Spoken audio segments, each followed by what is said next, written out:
Bonsoir. Alors aujourd'hui, enfin ce soir, dans ce début de soirée, je vais vous parler d'un personnage qui est au centre de tous les éléments dont je peux parler, qui m'a permis de rencontrer le diable. C'est la figure, le personnage conceptuel ou le mythe, hein, ces trois termes ont un sens, de Faust. Donc Faust, vous en avez sans doute déjà entendu parler. Il s'agit de cet alchimiste allemand je sais pas, on ne situe pas trop, on se situe autour du XIIIe siècle, du XIVe siècle peut-être, qui aurait fait un pacte avec le diable pour tout un tas de raisons plus ou moins louables. Différentes occurrences du mythe littéraire, différentes occurrences littéraires du mythe vont donner différentes raisons cette invocation du diable. Et le fondement historique pourrait être, en tout cas du moins a été situé autour de Gutenberg qui invente l'imprimerie à caractère mobile. Donc à caractère mobile, hein, il n'a pas inventé l'imprimerie, Gutenberg. En fait, il aurait emprunté de l'argent parce que c'est un ingénieur, en gros, on va le faire très simple, c'est un inventeur qui n'a pas d'argent, comme la plupart des gens qui ont des bonnes idées. Qui se font piquer leurs bonnes idées par des gens qui ont de l'argent et de la connaissance de comment avoir de l'argent. Donc Johann Faust, ça on ne sait pas trop sur l'orthographe, qui lui dit ok, moi je te paye, je te file tous les fonds dont tu as besoin et puis tu me rembourseras. Évidemment, Gutenberg n'a jamais pu le rembourser. Et par contre, en revanche, le principe d'hypothèque, l'invention de Gutenberg est tombée dans la poche de Faust. Et donc Faust est celui qui aurait était le propriétaire de l'imprimerie. Alors l'imprimerie a quand même ceci de très important d'un point de vue politique, l'imprimerie à caractère mobile, c'est qu'elle a permis à des individus qui n'étaient pas des institutions, comme pouvait l'être l'Église, de produire leurs propres textes en très grande quantité et à moindre coût. Hein, puisque avant, pour produire un texte, il fallait demander à des copistes, donc des moines copistes de le produire. Hein. Et évidemment, ces moines copistes sont sous autorité politique, presque militaire de l'Église. Donc l'Église contrôlait tous les textes qui étaient émis en grande quantité, ou du moins qui étaient émis, point. Et puis l'imprimerie de Gutenberg va générer une possibilité de différents producteurs, de différents éditeurs. Hein. On passe des éditions du Cercle, qui est le nom actuel des éditions plus ou moins contrôlées par l'Église, en France du moins, à une possibilité infinie d'éditions différentes, d'éditeurs différents. Voilà. Donc le mythe de Faust a une espèce de naissance moderne, c'est-à-dire qu'elle a une reconstruction moderne de naissance avec un paradigme d'édition libérale. Donc évidemment, hein, on repense à ce que j'ai dit à propos du diable, la pulvérisation des sources, etc., etc. On est en plein dedans. Alors, il y a un autre élément qui est important par rapport au personnage de Faust, où je vais venir très vite, c'est que je tiens à spécifier pardon, une terminologie qui est très importante.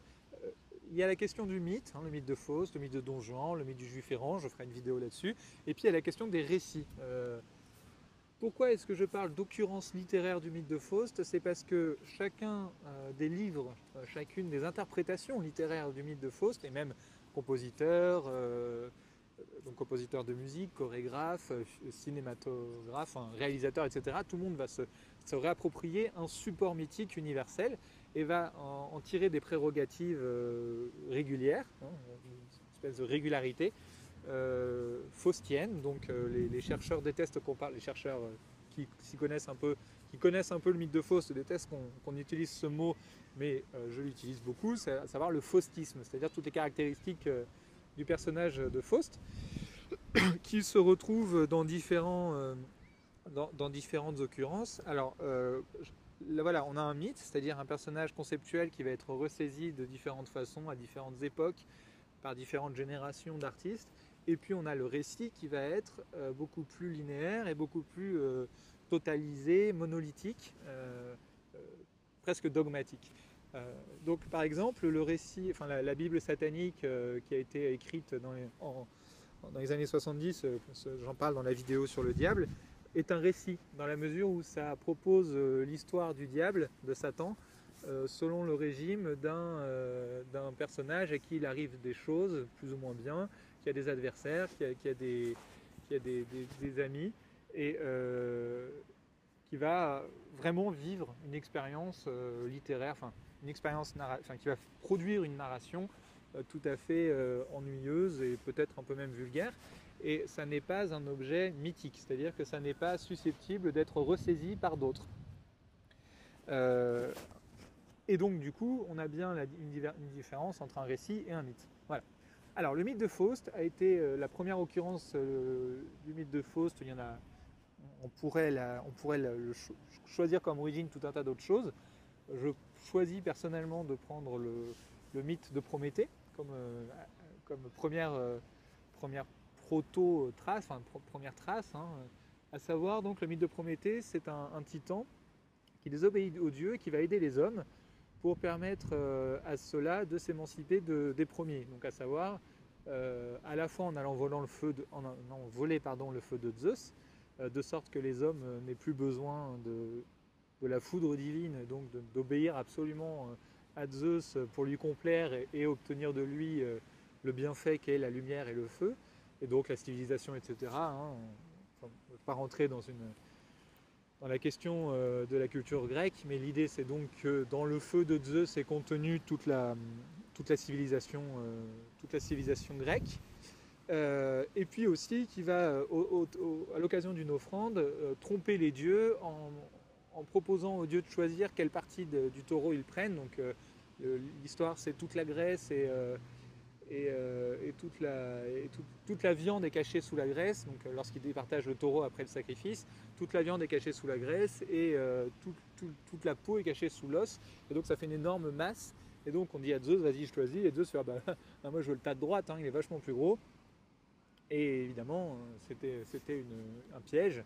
It was a trap à la Star Wars. C'était un piège et les hommes se retrouvent avec à jamais, puisque c'était la règle, à jamais à manger la viande et la graisse et à laisser les os et la peau aux dieux. Donc Prométhée, vilain garçon, Titan, c'est-à-dire être intermédiaire entre les hommes et Dieu, on va y revenir plus tard, c'est ce que j'appelle les daimons, c'est-à-dire, enfin c'est ce que j'appelle, rien du tout, c'est ce que l'étymologie grecque des daimons induit, c'est-à-dire des êtres entre les mondes, entre les plans, entre les niveaux intermédiaires.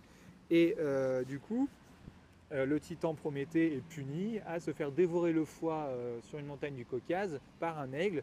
Toutes les nuits, le foie se régénère et tous les matins, l'aigle vient lui remanger son foie. Ça a engendré toute une littérature passionnante, mais ça a notamment engendré le critère d'hubris, c'est-à-dire l'individu qui ne se satisfait pas d'une condition et cherche à la dépasser par tout moyen. Donc ça c'est Faust. Voilà. C'est typiquement, Faust va utiliser le diable pour dépasser la condition humaine et tendre vers Dieu. Alors tendre vers Dieu, comment?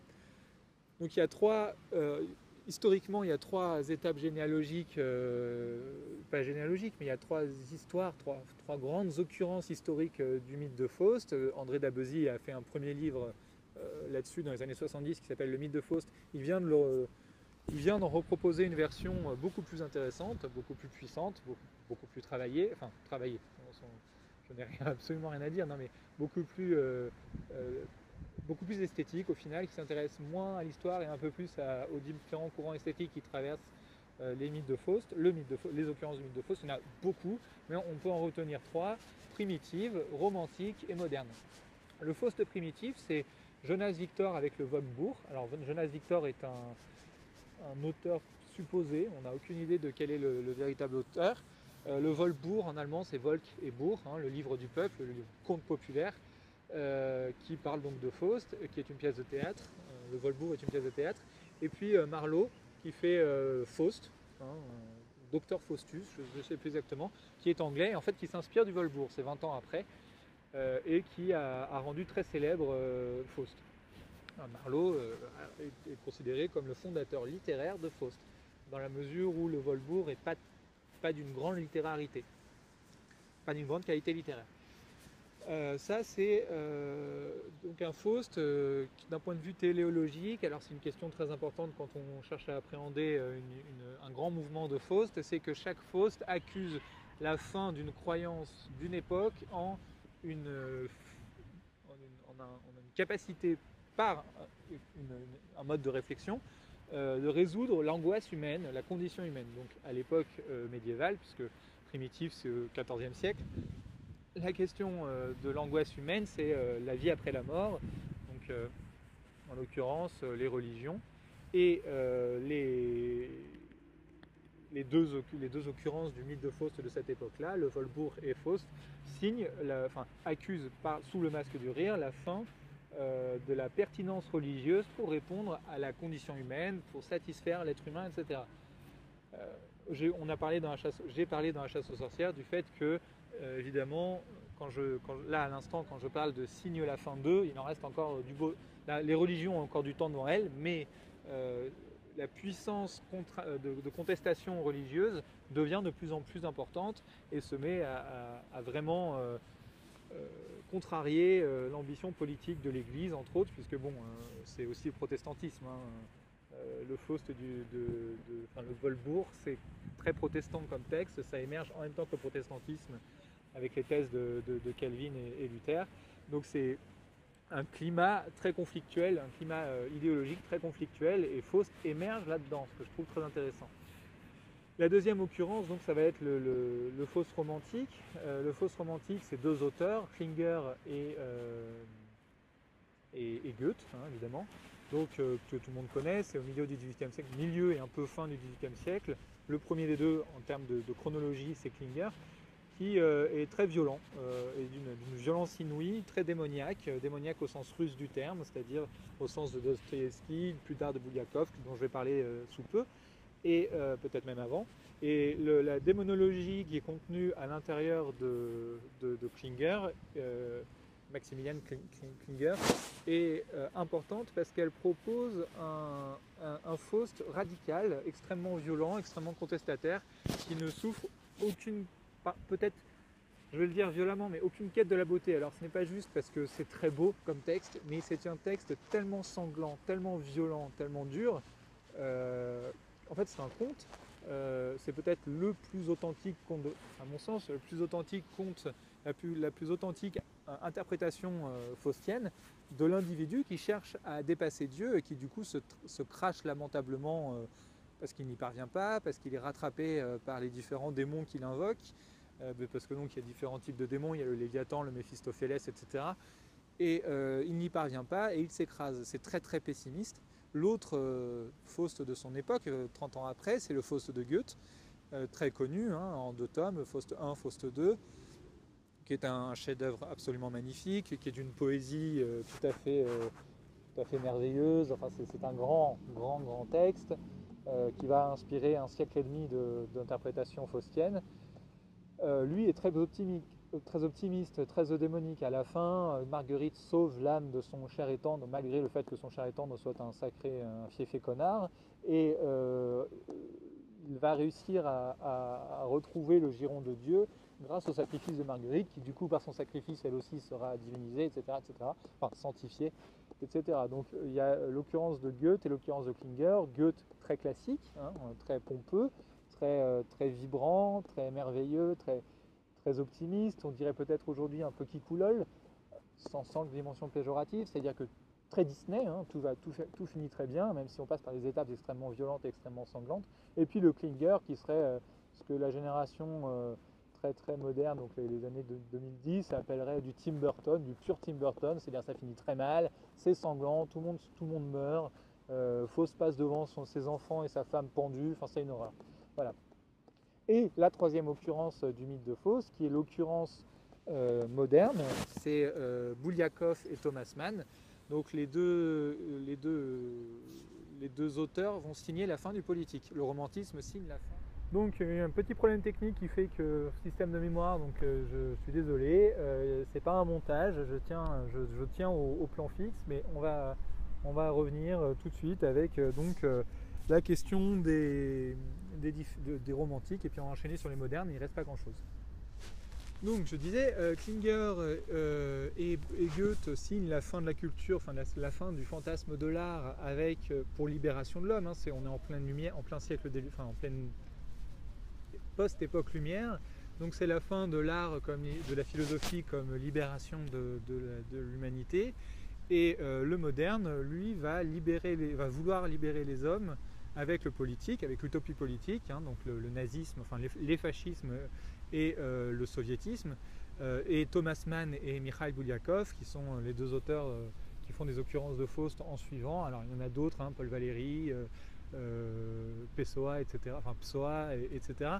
Et ce ne sont pas des occurrences majeures, ce sont des occurrences très importantes, mais qui ne sont pas, ce ne sont pas des pivots d'un siècle, contrairement à Goethe et Klinger, et contrairement à Mann et Bulgakov. Donc Bulgakov en URSS, en Russie plus exactement, à Moscou même, avec Staline qui lui caresse l'épaule pendant qu'il écrit, il y a des conditions plus confortables d'écriture, et puis avec Thomas Mann qui écrit à partir des États-Unis un grand conte de musique qui s'inspire énormément de la biographie de Nietzsche, qui considère que l'individu, enfin le génie humain pourra transpercer toutes les utopies dans le langage universel de la musique. Bon, c'est quelque chose d'un peu mystique, ça a beaucoup de sens hein, dès lors qu'on en trouve, mais évidemment ça n'est pas une fin téléologique en soi. Ce n'est que l'accusation d'une désillusion téléologique. Voilà, donc là on a les trois étapes du mythe de Faust.